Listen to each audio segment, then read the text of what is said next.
merci beaucoup. Je me suis fait présenter. Et puis, on va aller ensemble ce matin, s'il vous plaît. Vous savez, le thème, c'est foi et persévérance. Oui. Il y en a qui croyaient que la foi et la persévérance vont ensemble. Oui. Si vous dites que non, vous êtes dans l'erreur, c'est pas biblique. Amen. Hébreu nous le dit, c'est par la foi et la persévérance qu'il obtient les promesses. Yes. Et puis, ce matin, moi, j'ai eu sur le cœur fortement de vous apporter la parole. Et puis, comme j'ai dit, il y a 2 messages. Ce ne sera pas 2 messages de 1 heure ce matin. Et puis, j'ai eu c'est ça, sur le cœur de vous apporter la parole sur des moments où notre foi en Dieu va être mise à l'épreuve. Ah oui. Des moments où est-ce que, parce que ça va venir dans nos vies, il va y avoir des moments où est-ce qu'on va être mis à l'épreuve, où est-ce que des circonstances vont venir que ça ne sera pas agréable, ça va même au contraire être très difficile. Il y a des gens qui en ont vécu des fois plus que nous. Le but, c'est pas de dire que toi, tu as plus de tribulations que l'autre, mais lorsqu'ils arrivent, ça va révéler vraiment qu'est-ce qu'il y a dans ton cœur. Et puis, on va aller ce matin, on va aller dans la parole dans Matthieu 26, s'il vous plaît. Matthieu, chapitre 26.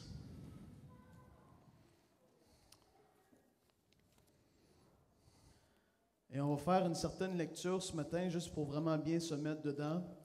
Puis par la suite, je vais pouvoir commenter, vous apporter la parole là-dessus. Matthieu 26, à partir du verset 36. La parole nous dit, « Là-dessus, Jésus alla avec eux dans un lieu appelé Gethsémane. Et il dit aux disciples, « Asseyez-vous ici pendant que je m'éloignerai pour prier. » Il prit avec lui Pierre et les 2 fils de Zébédée, et il commença à éprouver de la tristesse et des angoisses. Il leur dit alors, « Mon âme est triste jusqu'à la mort. Restez ici et veillez avec moi. » Puis, ayant fait quelques pas en avant, il se jeta sur sa face et pria ainsi, « Mon Père, s'il est possible que cette coupe s'éloigne de moi, toutefois non pas ce que je veux, mais ce que tu veux. » Amen. Et il vint vers les disciples qu'il trouva endormis, et il dit à Pierre, « Vous n'avez pu donc pas veiller 1 heure avec moi? Veillez et priez afin que vous ne tombiez point dans la tentation. L'esprit est bien disposé, mais la chair est faible. » Il s'éloigna une seconde fois et pria ainsi, « Mon Père, s'il n'est pas possible que cette coupe s'éloigne sans que je la boive, que ta volonté soit faite. » Et il revint et les trouva encore endormis, car leurs yeux étaient apaisantis. Il les quitta et s'éloigna, et il pria pour la 3e fois, répétant les mêmes paroles. Puis il alla vers ses disciples et leur dit, « Vous dormez maintenant, et vous vous reposez. Voici l'heure est proche, et le Fils de l'homme est livré aux mains des pécheurs.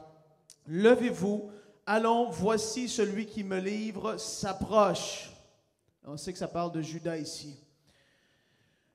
Dans la vie, il va y avoir ce qu'on appelle des Gethsémané. Dites-le, il va y avoir des Gethsémané dans la vie. Il va y avoir des Gethsémané dans la vie. C'est pas normal qu'il n'y en ait pas. La Bible nous dit que notre foi va être éprouvée. Je vais mettre quelque chose au clair tout de suite pour les gens qui regardent peut-être cette vidéo par Internet ou autre, puis pour vous qui êtes ici. La volonté de Dieu, comme Jésus l'a prié, si c'est ta volonté, c'est ce que je vais faire. Par contre, il faut savoir discerner quelle est la volonté de Dieu dans notre vie en accord avec la parole de Dieu. C'est important. Si tu es attaqué par une maladie, ce n'est pas la volonté de Dieu que cette maladie-là persiste dans ta vie. Amen? Ça, je vous le dis, il y a beaucoup de confusion, beaucoup. Jésus est allé à la croix pour détruire cette œuvre diabolique. Ça veut dire que ce n'est pas la volonté de Dieu. S'il y a des difficultés dans ta vie au niveau financier, parfois il va y avoir des saisons où ça peut être plus difficile, mais Dieu dit qu'on ne manquera pas de rien. Donc, si tu es constamment dans le manque, ta carte de crédit s'endette, ce n'est pas la volonté de Dieu pour ta vie. Dieu a dit, je vais pourvoir à tes besoins. Amen? Il faut discerner. Et ici, c'était la volonté de Jésus par rapport à la croix, ce qui était devant lui. Et ça, c'était la volonté de Dieu. C'était le but pour lequel Jésus était venu sur cette terre, c'était de racheter l'humanité du péché du diable et du péché de toutes les choses, les autres conséquences qui étaient là. Racheter l'humanité de la malédiction de la loi. Amen? Ça, c'était la volonté de Dieu, mais Jésus savait ce qu'il attendait. C'était pas agréable. Pas du tout. Et ça nous dit qu'il est allé dans le lieu appelé Gethsémané. Et ce mot veut dire pressoir. Il est allé dans le lieu du pressoir. Est-ce qu'il y en a qui aiment ça être pressé? Amen, je suis d'accord. Mais le pressoir va faire sortir quelque chose de bon. Alléluia! Dites-le, il va faire sortir quelque chose de bon. Vous savez, ce pressoir, dans le contexte-là, ça parle d'un pressoir par rapport à des oliviers. Il allait découler une huile des olives qui allait être pressée et cette huile-là allait servir à toutes sortes de choses pour le bien. Parfois, dans ta vie, tu vas être pressé dans certaines situations et tu vas te dire, mais Dieu, pourquoi tout ça, ça m'arrive? Tu vas être dans un lieu appelé Gethsémani dans ta vie et tu te sens pressé. Tu sens que les choses ne vont pas bien. Et Jésus, ça nous dit qu'à un certain moment donné, il était là et il a dit à ses disciples, « Mon âme est triste, elle est triste jusqu'à la mort. » Et quand la parole nous parle de suer des grumeaux de sang, médicalement parlant, c'est le plus haut niveau de stress qu'un être humain peut vivre. Ça va être parfois des soldats qui sont sur le bord d'aller à la guerre, sur le terrain de bataille, ou des gens qui font face à une mort imminente. Tu es tellement pris par l'angoisse que tu te mets à suer des grumeaux de sang. Jésus était dans une situation, un défi qui était là. Et là, vous allez me dire, mais c'est Jésus, il aurait pu pas écouter, il aurait pu dire, non, m'a faire ma volonté parce qu'elle est plus agréable. Jésus était 100% humain sur la terre, hein? Rappelez-vous-le, il s'est dépouillé de sa divinité malgré qu'il était Dieu sur terre. Il a choisi de marcher sur la terre comme étant un homme comme vous et moi. Il a été tenté en toutes choses sans chuter en aucune occasion. Il aurait pu dire, non, je ne suis plus capable, c'est trop. Il aurait pu. C'est catastrophe pour vous et moi. Mais il a dit, Père, que ta volonté soit faite. Pas la mienne, je décide d'écraser ma chair, je décide de ne pas marcher par la vue, je décide de ne pas marcher par mes sentiments, mes émotions, mais Père, je marche selon ta volonté dans ce que tu m'appelles à faire. Ta foi, parfois, va être mise à l'épreuve. Le pressoir n'est pas agréable et je vous le dis que le ministère ici, moi, je ne suis pas au courant de tout ce qui s'est passé depuis 32 ans, mais le pasteur pourrait vous dire qu'il y a eu des moments de Gethsémani, vrai ou faux? Il rit et il dit oui.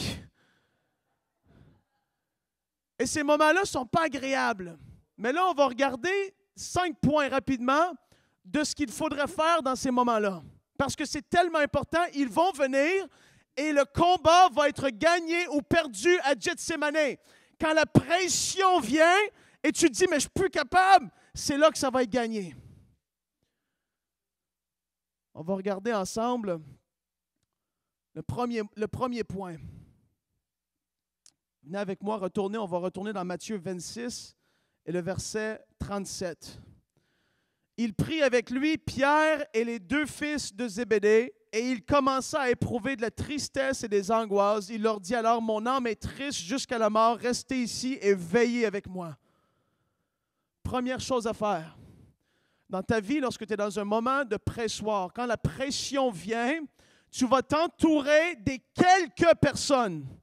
Tu n'étales pas ta vie sur Facebook, tu ne mets pas tous tes problèmes de droite et à gauche. Non, tu vas aller vers les quelques personnes dans ta vie qui sont dignes de confiance, des gens de foi qui savent se tenir sur la parole de Dieu pour toi, et tu vas t'entourer de ces gens-là. Lorsqu'il va y avoir des moments où ta foi sera mise à l'épreuve, dis pas comme un orgueilleux, je peux m'en sortir toute seule. Jésus-Christ a eu besoin de ces personnes. Vous allez me dire, mais ces personnes-là l'ont abandonné. Oui. Ils ont eu les yeux apaisantis. Jésus voulait nous démontrer que dans la vie, il va y avoir des moments où est-ce que tu vas prendre les plus proches. Je m'imagine les autres 12, mais il dit, mais il devait se dire, mais Judas était déjà parti faire ce qu'il avait à faire. Il en restait 11, puis là, il y en a 11, puis il voit 3 partir avec Jésus. Alors là, tu as peut-être de l'orgueil puis de la chair un peu, hein? Mais Jésus avait des personnes avec lesquelles il était le plus proche. C'est comme sur le mont de la transfiguration. Il n'a pas pris n'importe qui avec lui. Il a pris les plus proches. Et dans ta vie, tu vas devoir savoir discerner c'est qui les plus proches lorsque ta foi va être mise à l'épreuve parce que tu vas devoir persévérer dans cette situation-là, dans ce temps-là. Je vous le dis, il y a tellement de gens sur cette terre qui ont fléchi le genou dans le pressoir, qui ont dit non, j'abandonne tout, le ministère, c'est trop difficile, la vie familiale, c'est trop difficile, l'homme a claqué la porte, il a laissé la femme et les enfants, la femme se retrouve toute seule, les gens dans les travails, des business ont été démarrés qui étaient la volonté de Dieu, mais ça devient difficile, l'entreprise, il n'y a pas les chiffres attendus cette année-là. Non, on met la clé dans la porte, c'est fini. Dieu, il t'appelle à quelque chose dans ta vie. C'est quoi la parole que Dieu a parlé sur ta vie? Quand le pressoir est là, dans cette parole que Dieu t'a donnée, c'est quoi tu vas faire? Deuxième point, on va aller lire, s'il vous plaît, on va continuer au verset 39.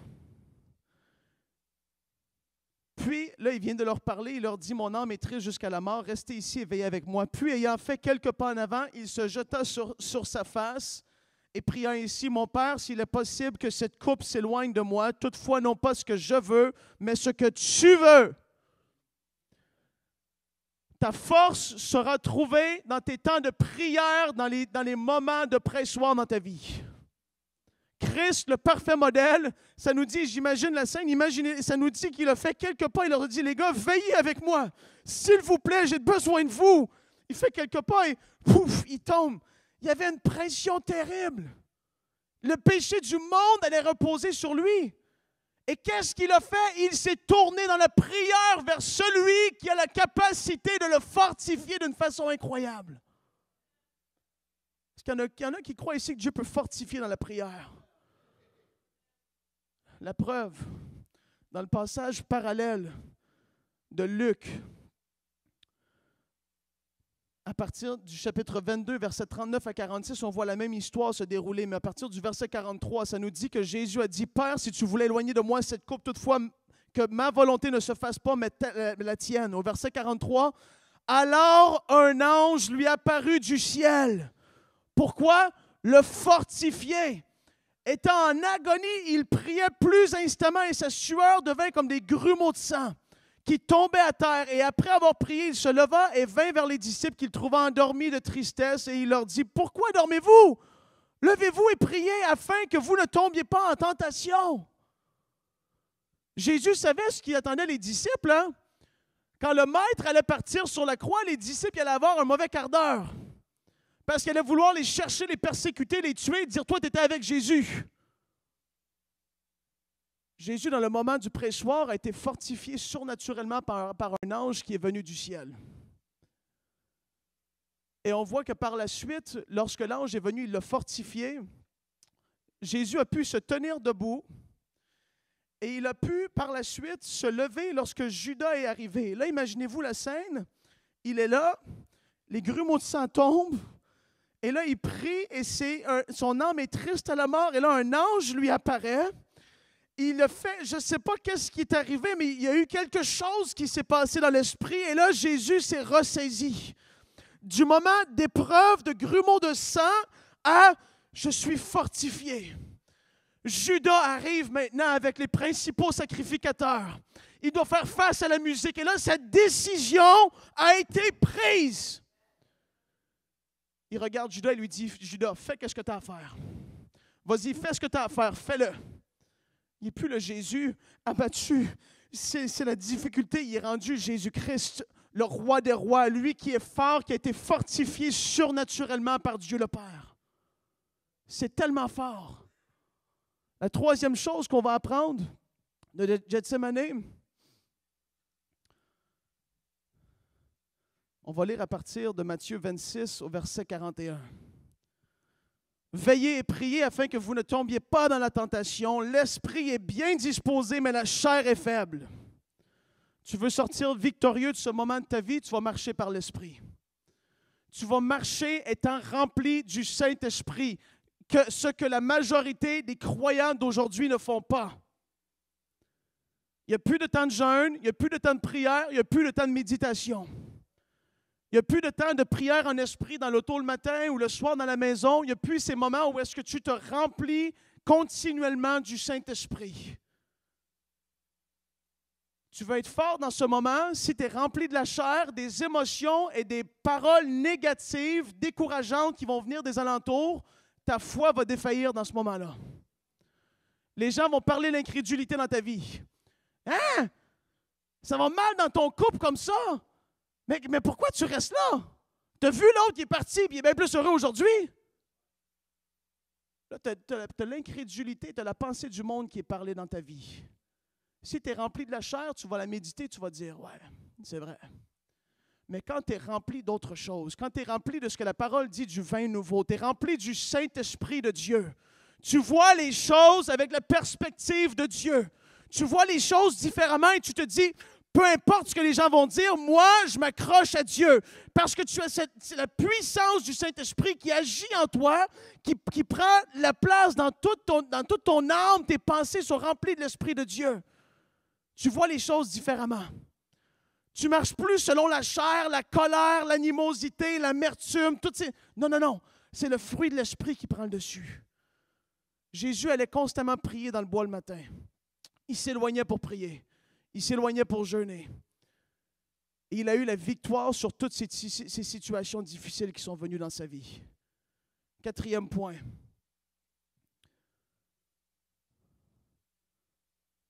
Wow, ça c'est puissant. Venez avec moi dans Luc, s'il vous plaît. Luc 22, on retourne, on va juste jouer entre Luc 22 et Matthieu 26. Luc 22, verset 42. On relit ce verset-là. « Père, si tu voulais éloigner de moi cette coupe, toutefois que ma volonté ne se fasse pas, mais la tienne. » 4e point, tu vas devoir être humble. Tu vas devoir t'humilier devant Dieu. Tu sais, dans ta vie, tu as tes projets, tu as ta volonté, tu as toutes tes aspirations personnelles qui sont là, mais quand la volonté de Dieu est là, et quand Dieu décide qu'il met son doigt sur ta vie, et qu'il te dit, je te demande de faire ça, tu dois faire ceci, tu dois faire cela, qu'est-ce que ça va demander? Ça va demander de l'humilité. Et une des plus grandes caractéristiques de l'humilité, c'est l'obéissance. Parce que si Dieu te dit, je te demande maintenant de chanter à l'église le dimanche matin. Tu vas dire, ben non, c'est prétentieux faire ça. Moi, ça fait juste 2 ans que je suis au Seigneur, puis il y en a que ça fait plus longtemps, puis tout ça. Puis tu vas essayer de te cacher derrière une fausse humilité qui n'est pas la vraie. Si Dieu te demande de faire quelque chose, tu vas t'humilier sous sa puissante main et tu vas obéir à ce qu'il te dit, peu importe ce que les gens pourraient penser autour de toi. Jésus a dit, non pas ma volonté, mais la tienne. Il s'est soumis, il s'est humilié sous la puissante main de Dieu afin que quoi? Dieu l'élève au temps convenable. Et on sait que Jésus a été élevé. Il est le nom par-dessus tous les noms qui se peut nommer sur cette terre. Élevé à la droite de Dieu. Il a fallu qu'il s'humilie pendant un moment, qu'il vive la croix, mais par la suite, il a vécu une élévation plus grande que jamais on pourrait imaginer sur cette terre. Il a fallu qu'il obéisse à la parole de Dieu.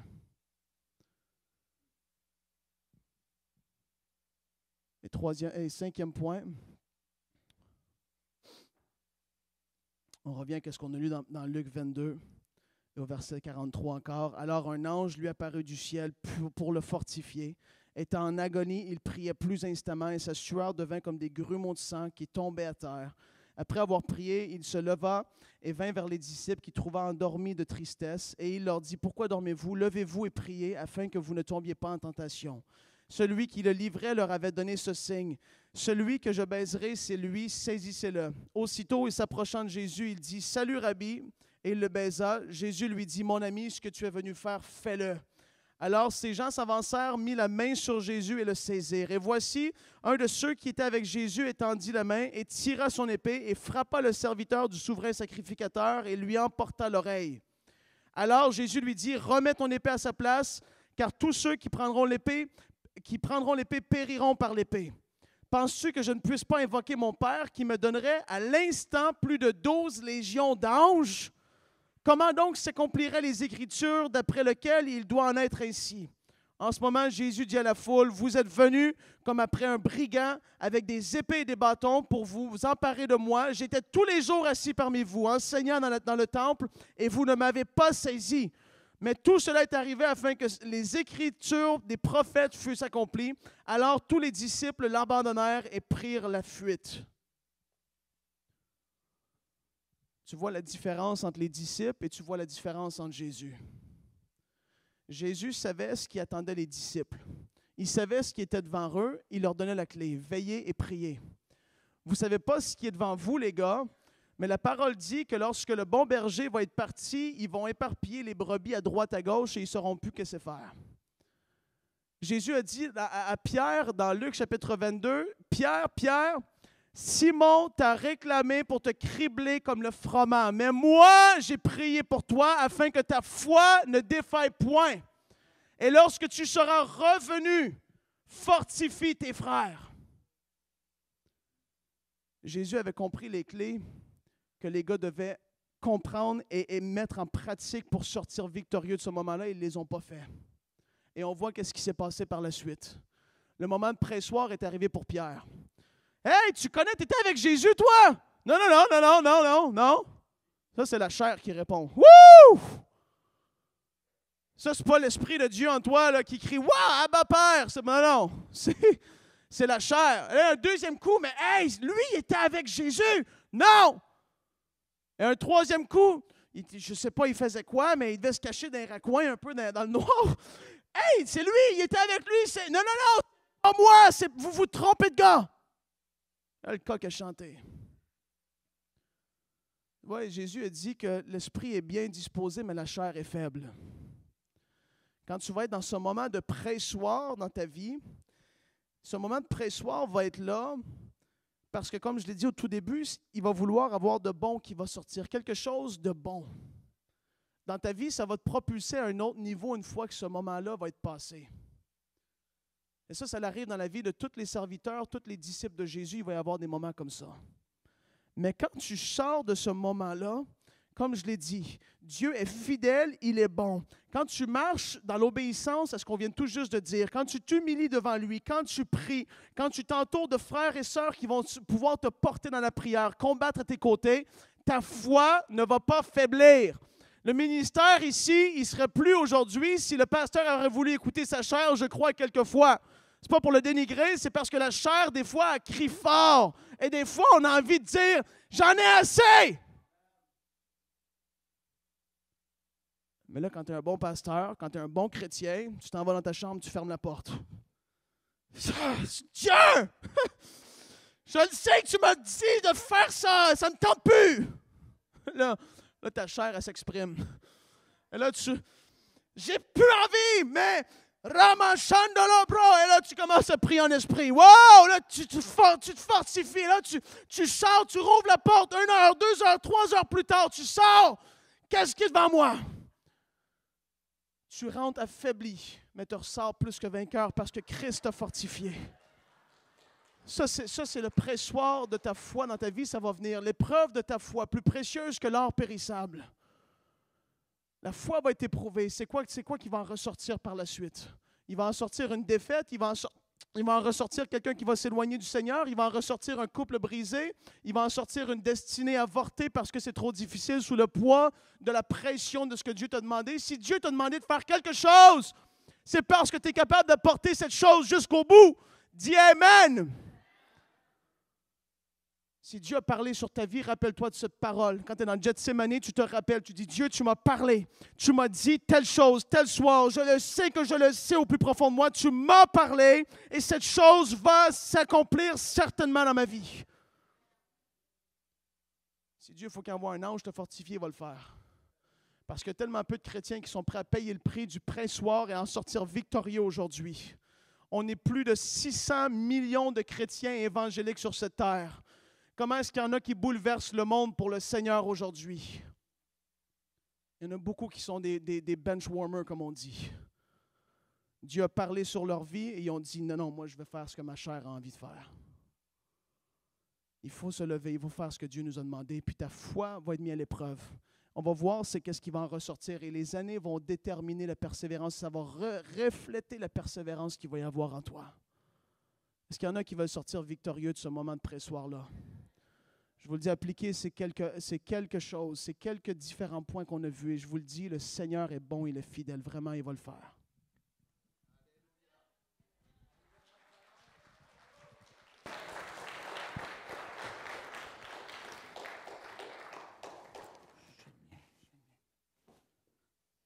Merci beaucoup, Frank, pour cette très bonne parole qu'on vient de recevoir. Merci Dieu. Si vous avez la parole de Dieu, rapidement, allez dans le livre de Jérémie. Jérémie, le premier chapitre. Commençons au verset 4. La parole de l'Éternel me fut adressée en ces mots. Avant que je t'ai formé dans le ventre de ta mère, je te connaissais et avant que tu sois sorti de son sein, je t'avais consacré, je t'avais établi prophète des nations.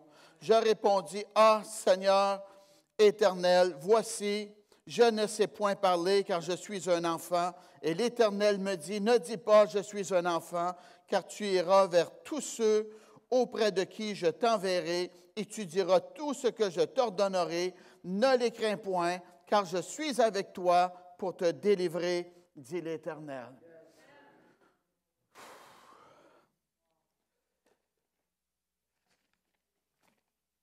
Le succès n'est pas accidentel.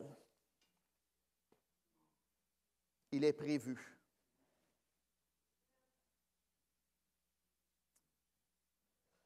Ce n'est pas une chance, c'est voulu. C'est planifié, c'est préparé. Puis il faut savoir saisir les opportunités qui se présentent.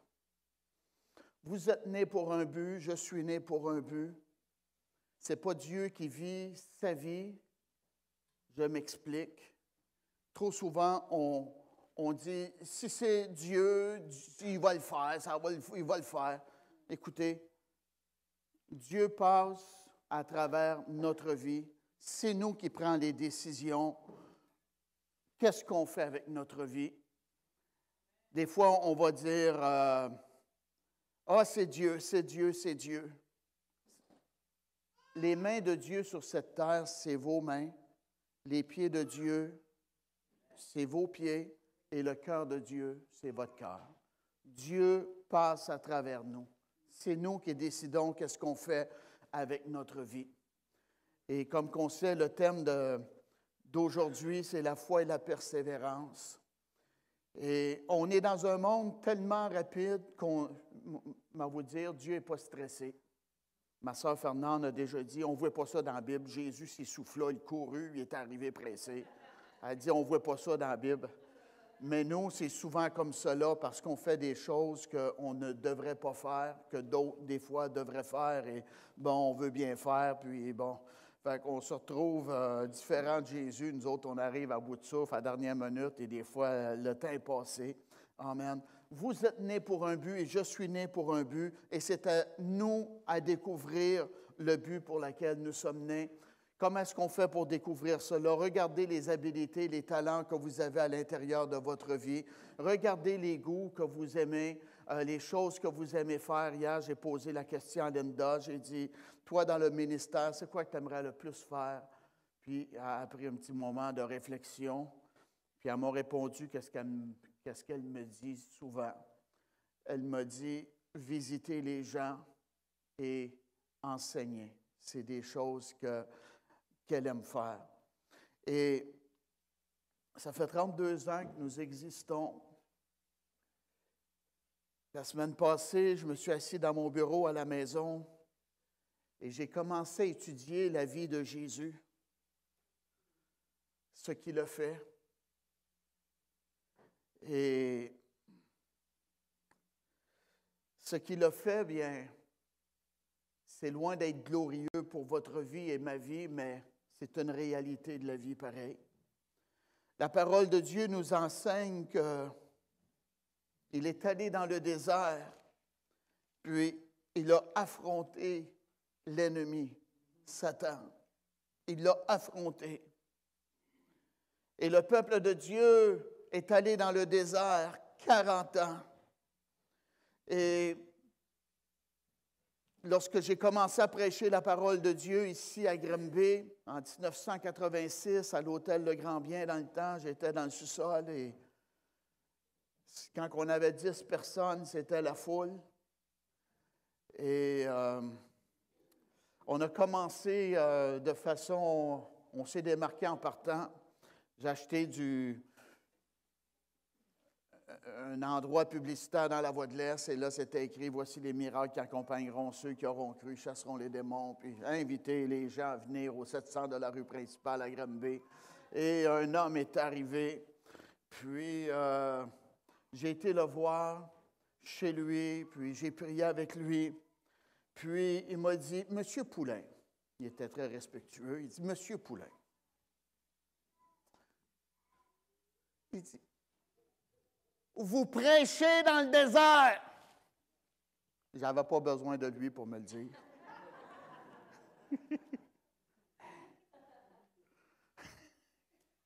On ne veut pas ça. On ne veut pas ça. On veut entendre dire, Pasteur Poulain, la prochaine porte qui s'ouvre, c'est le stade olympique à Montréal pour toi. C'est tellement congestionné, mais ce n'est pas la réalité de la vie. Et Jésus, ce n'était pas comme cela. La Bible a dit, le disciple n'est pas plus grand que son maître. Et il y a de quoi qu'il faut comprendre dans la vie. Dans Deutéronome, le 8e chapitre, ça nous parle de la volonté de Dieu. Souviens-toi de tout le chemin que l'Éternel, ton Dieu, t'a fait faire pendant ces 40 années dans le désert, afin de t'humilier et de t'éprouver pour savoir quelles étaient les dispositions de ton cœur et si tu garderais ou non ses commandements. Il t'a humilié, il t'a fait souffrir de la faim, il t'a nourri de la manne que tu ne connaissais pas et qui n'avait pas connu tes pères, afin de t'apprendre que l'homme ne vit pas de pain seulement, mais que l'homme vit de tout ce qui sort de la bouche de l'Éternel.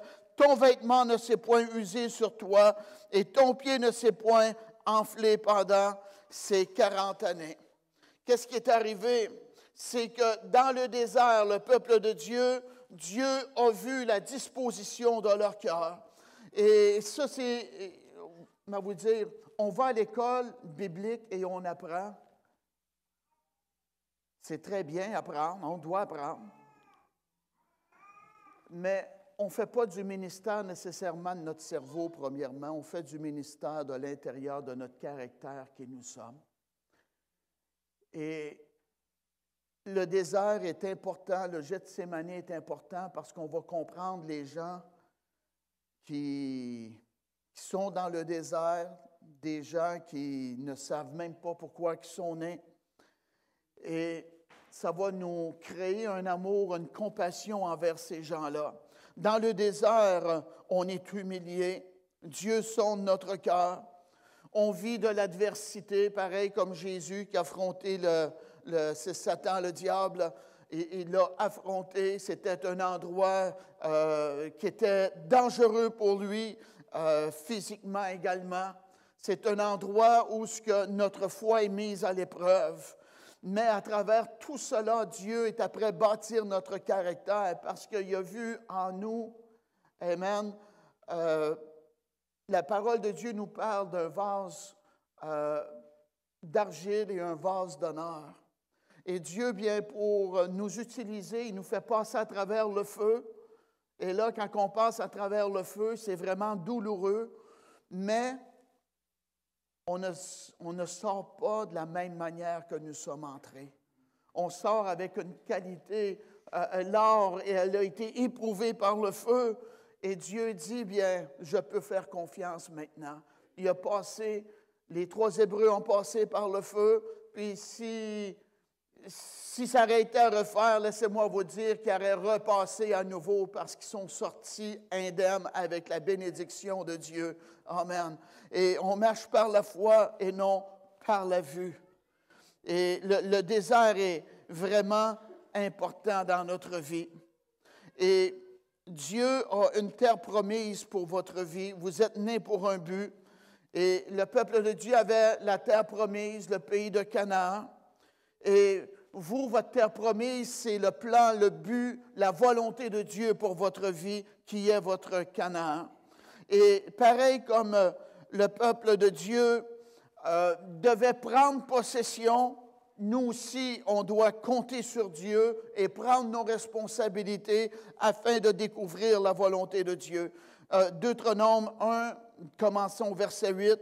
« Voyez, j'ai mis le pays devant vous. Allez, prenez possession du pays que l'Éternel a juré de donner à vos pères, Abraham, Isaac et Jacob, et à leur postérité après eux. Dans ce temps-là, je vous dis, je ne puis pas à moi seul vous porter. L'Éternel, votre Dieu, vous a multiplié et vous êtes aujourd'hui aussi nombreux que les étoiles du ciel. Que l'Éternel, le Dieu de vos pères, vous augmente 1000 fois autant et qu'il vous bénisse comme il vous l'a promis. La terre promise, le pays de Canaan, le pays où coule le lait et le miel, où la bénédiction de Dieu est, le pays promis, le peuple de Dieu devait combattre afin de prendre totalement le contrôle de la terre promise. Et c'est la même chose avec notre vie. On veut progresser, mais il va falloir qu'on affronte les géants, qu'on combatte, qu'on soit des gens de foi et qu'on s'attende à la bénédiction de Dieu. J'ai écrit des pensées ce matin. On doit avoir une vision de victoire. Pareil comme une femme qui donne grossesse, elle a besoin de pousser. Nous, dans notre vie, il va falloir qu'on pousse, qu'on ne s'attende pas juste que les choses se concrétisent. On doit savoir que Dieu est avec nous. La Bible a dit, si Dieu est avec nous, qui sera contre nous?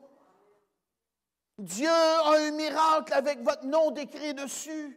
Pareil comme David, qui savait que la volonté de Dieu n'était pas que la capitale soit Hébron, mais que la volonté parfaite de Dieu soit la ville de Jérusalem. Puis il a dit à ces gens, on est à Hébron, mais ce n'est pas le plan parfait de Dieu. On va s'emparer de Jérusalem. On va faire la capitale Jérusalem comme que c'est la volonté de Dieu.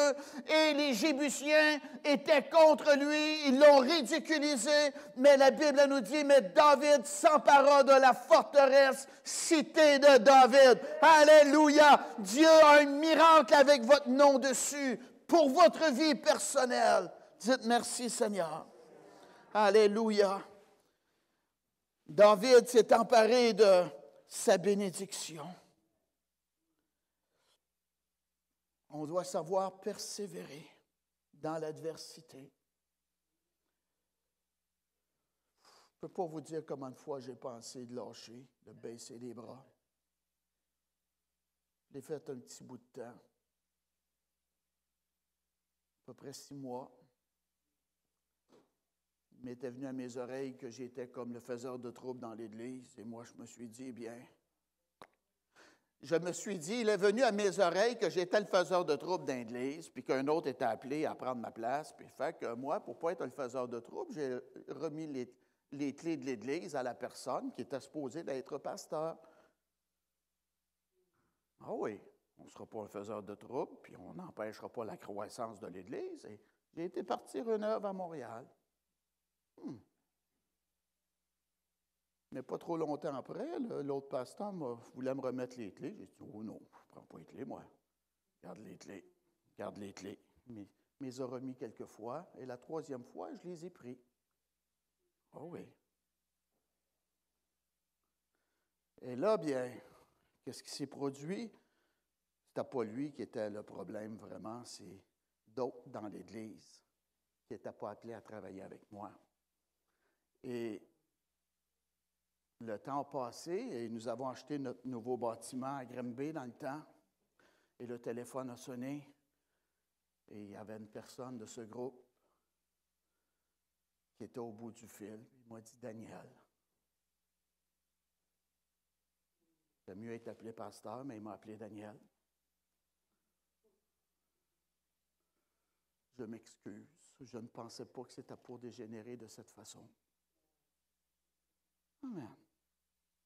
Et j'ai repris la place et maintenant je suis pasteur encore ici. Merci Dieu. Les années ont passé et l'adversité était là. Mais à vous dire, il n'y a rien de facile.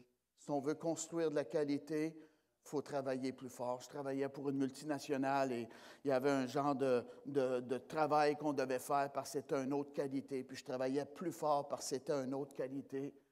Et dans la vie, si on veut bâtir de quoi, ça prend du temps. La Bible, elle nous parle, par la foi et la persévérance, ils obtenèrent les promesses. Amen. Et on doit prendre possession de la bénédiction de Dieu. Bon, ils avaient arrêté d'aller à la pêche. Nous avons travaillé toute la nuit sans rien prendre.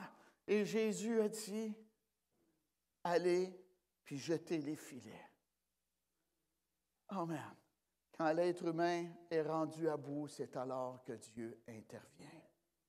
Et c'est normal qu'on vienne à bout, parce qu'on a une vision de victoire, on a des attentes, on a des délais, on a des moments. Amen. Et une bonne fois, j'étais dans mon auto avec un de mes conseillers, mon beau-frère Wallace. J'ai plusieurs conseillers en passant dans ma vie. Et après un dimanche matin, dans ma voiture à Granby, je pleurais. J'étais tout seul avec lui. J'ai dit, je ne comprends pas. Jésus a dit, si on élève son nom, qu'il va attirer les gens à lui, et je ne vois pas ça se produire. Et lui, c'est un anglophone. Il est assis à côté de moi. Il dit, prêche encore. C'était son conseil. Et j'ai continué à prêcher. Et j'ai vu Dieu bénir. Dites Amen. Alléluia. Par la foi et la persévérance, ils obtenèrent les promesses. Merci Dieu. Allez, s'il vous plaît, dans le livre de Deutéronome encore. Deutéronome, le 2e chapitre. Parfois, on n'a pas le succès parce qu'on ne combat pas les bonnes personnes. Je m'explique. On n'a pas le bon projet dans notre vie. On ne fait pas affaire avec les bonnes personnes et ceci va nous créer de l'adversité. Nombre 2e chapitre et le verset 9. L'Éternel me dit, n'attaque pas Moab et ne t'engage pas dans un combat avec lui, car je ne te donnerai rien en possession dans son pays. C'est aux enfants de Lot que j'ai donné Arc en propriété. Il y a des choses parfois que le diable va vouloir nous distraire et on va vouloir poursuivre dans cette direction-là. Mais toi, ce n'est pas ton travail, ce n'est pas ton mandat, ce n'est pas l'appel de Dieu dans ta vie. Dieu dit, attaque pas Moab, ce n'est pas attitré à toi ça. Amen. Il faut savoir la volonté de Dieu dans notre vie. Et c'est important de découvrir pourquoi nous sommes nés et le plan de Dieu dans notre vie. Amen. Allez dans Deutéronome encore. Deutéronome 6 et le verset 10. L'Éternel, ton Dieu, te fera entrer dans le pays qu'il a juré à tes pères, à Abraham, à Isaac et à Jacob de te donner.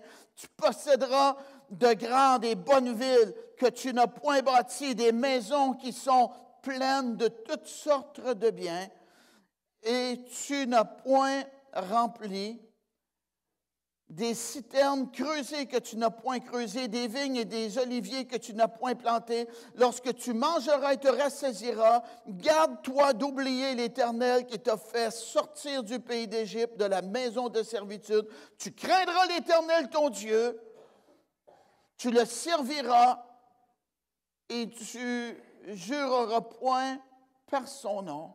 Vous n'aurez point après d'autres dieux d'entre les dieux des peuples qui sont autour de vous, car l'Éternel, ton Dieu, est un Dieu jaloux au milieu de toi.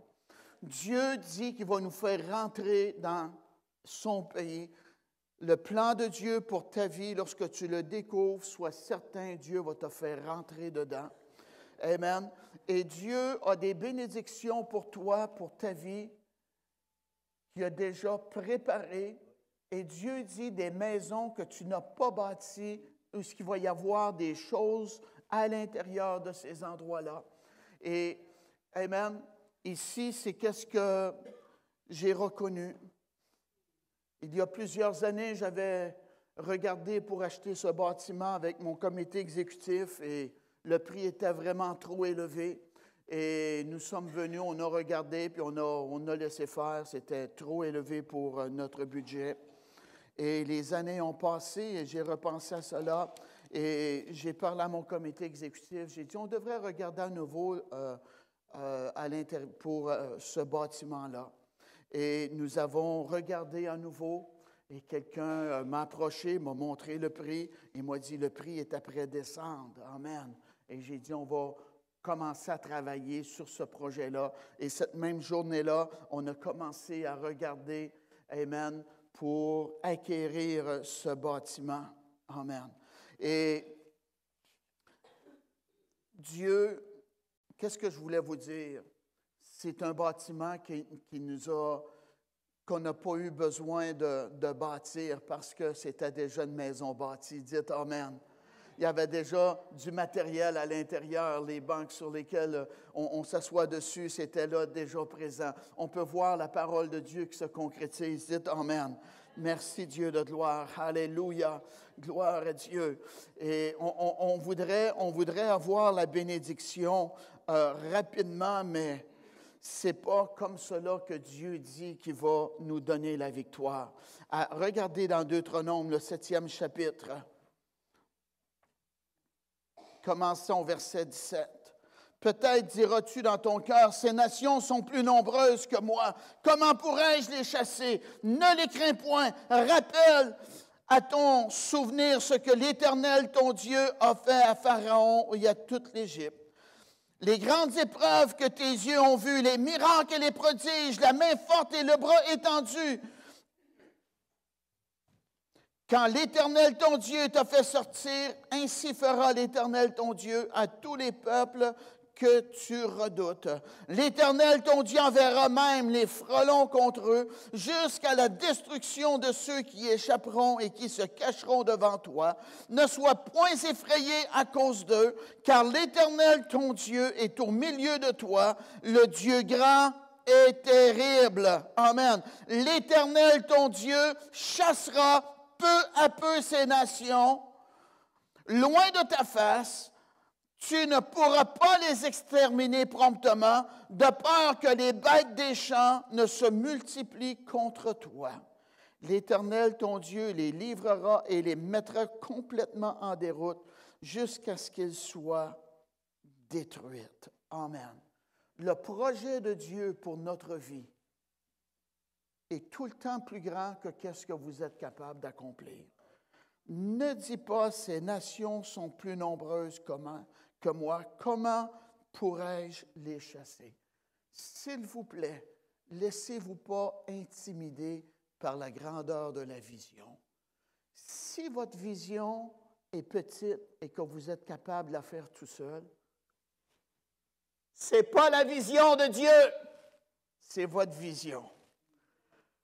Mais quand vous levez les yeux et que vous faites comme Abraham, et vous dites, oh, il y a donc bien des étoiles, Dieu dit, telle sera ta postérité. Là, c'est la vision de Dieu. Alléluia! Amen. Dieu nous appelle à penser grand, Père, croire grand. Ah oui. C'est pas, je vais vous dire, je ne suis pas tout le temps facile à vivre avec. J'ai des hauts, j'ai des bas, je suis un être humain.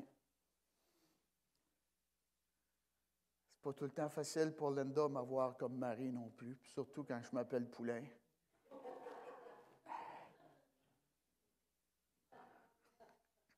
Je suis rendu à 60 ans, mais le Poulain est encore présent. J'avais parlé à ma mère. Elle est âgée, elle demeure à l'extérieur, très loin maintenant.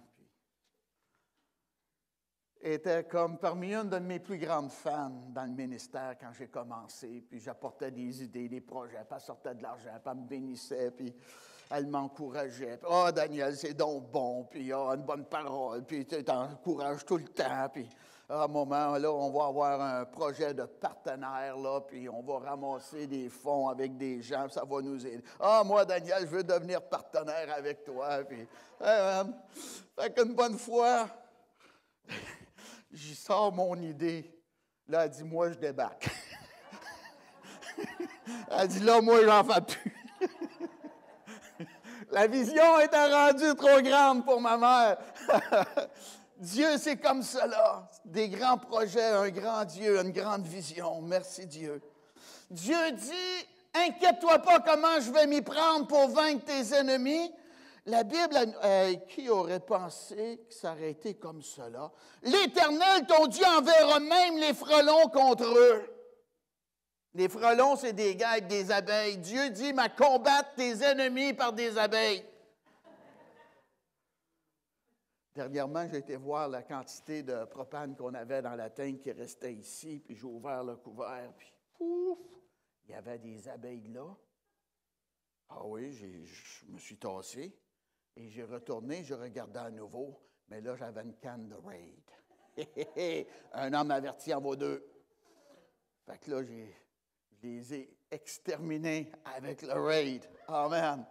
Mais des fois, on va se demander comment Dieu va faire. Le diable veut nous intimider. Il veut nous faire peur. Il ne veut pas qu'on progresse. Oh, il ne veut pas qu'on progresse. Quand Dieu dit, vas-y, je suis avec toi, je rouvre la porte, je fais l'impossible possible. Amen. On est là, on regarde, on dit, comment est-ce que Dieu va s'y prendre? Comment est-ce qu'il va s'y prendre? Dieu a fait fondre le prix du bâtiment pour qu'on soit capable de l'acheter. Dites merci, Seigneur. Amen. Si on leur aurait offert ça, peut-être qu'ils nous auraient donné un coup de pied dans le derrière au début. Mais Dieu, il a son temps, il a sa saison, il a son opportunité. Amen. Et il y a nous aussi, il faut qu'on soit prêts pour entrer dans la vision de Dieu. Amen. Des frelons. Comment est-ce que Dieu va le faire? Des frelons. C'est un œuvre de foi. J'ai dit c'est un œuvre de foi. Ici, c'est un œuvre de foi. La foi, ce n'est pas ici pour nous empêcher de tomber en bas. La foi, tu es sur le bord. C'est ça que c'est la foi. Tu es sur le bout de la lame du couteau. C'est ça la foi. Est-ce que vous me comprenez? Tu es dans l'incertitude. C'est ça la foi. Comment est-ce qu'on va faire?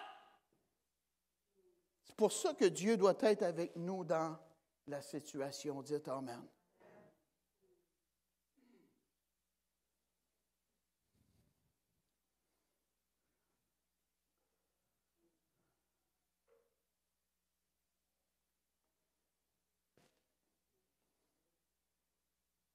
Quand Dieu est avec nous, les miracles vont avoir lieu.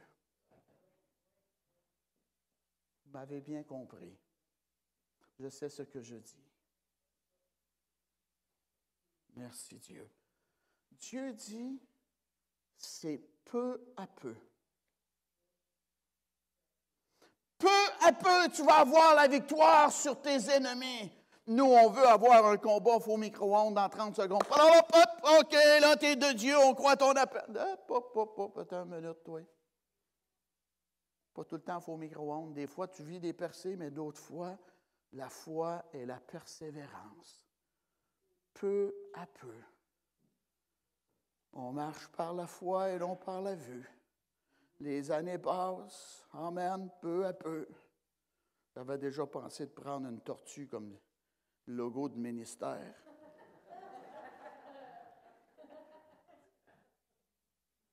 On est tellement d'un monde pressé, mais Dieu n'est pas comme ça, là. La Bible dit, il fait toutes choses bonnes en son temps. Peu à peu, tu vas avoir la victoire sur tes ennemis. Mais toi, reste dans le combat. Baisse pas les bras. Garde ta foi, ton assurance, ton attente en Dieu.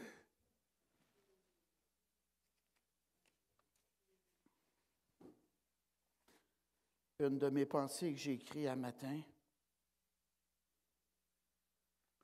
Fais du mieux que tu peux avec ce que tu as entre les mains. Aujourd'hui et tout le temps. Moi, je l'écris d'une autre façon. Fais valoir le plus possible ce que tu possèdes, talent et habileté. Amen. Vous pouvez dire, j'ai pas grand-chose. Ouh! Quand Dieu t'a créé,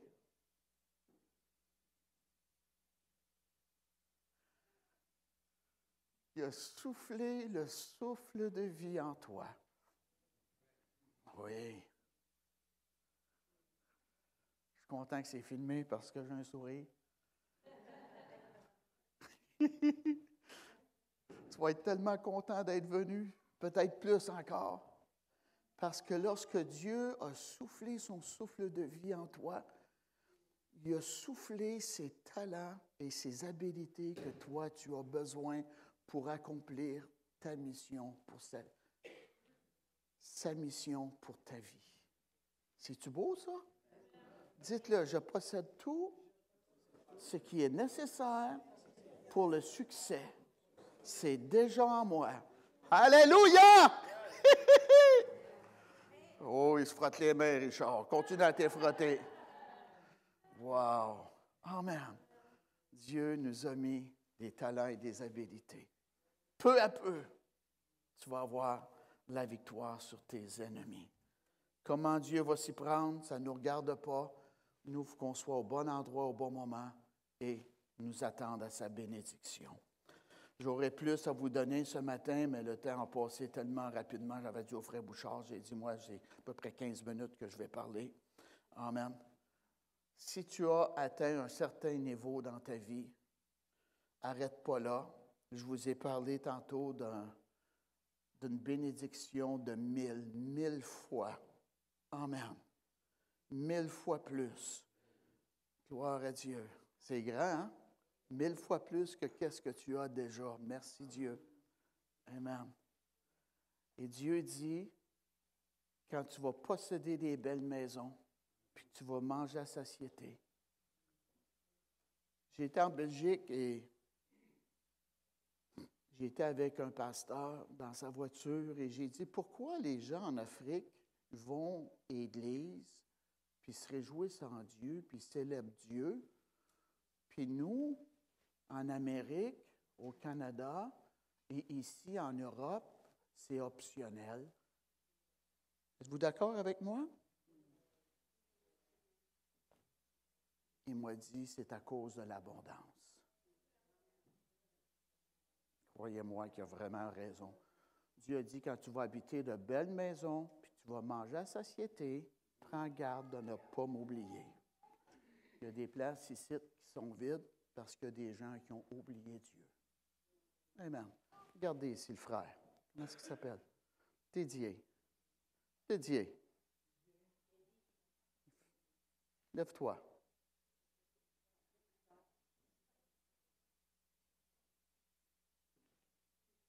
Tu es avec l'enfant. Cet homme, il m'a dit de quoi cette semaine? Il a commencé à s'impliquer avec nous dans le ministère. Puis il a dit, j'ai dit à Dieu, quand il était en Afrique, il dit, partout, n'importe où que tu m'envoies, moi je ne t'oublierai pas, je vais te servir où tu vas m'envoyer. C'est pas un péteux de brou, il a déjà commencé à le faire. Alléluia. Il vient, puis il s'implique, puis je le poigne à des fois à la dernière minute, puis il embarque dans le projet. C'est comme ça que nous devons être. Dites Amen. Il ne faut pas oublier Dieu. Levez-vous, s'il vous plaît. Je vous ai apporté la parole de Dieu. Fermez vos yeux, penchez votre tête. J'aimerais ça prier avec toi si tu n'as pas vécu une révolution spirituelle avec Jésus.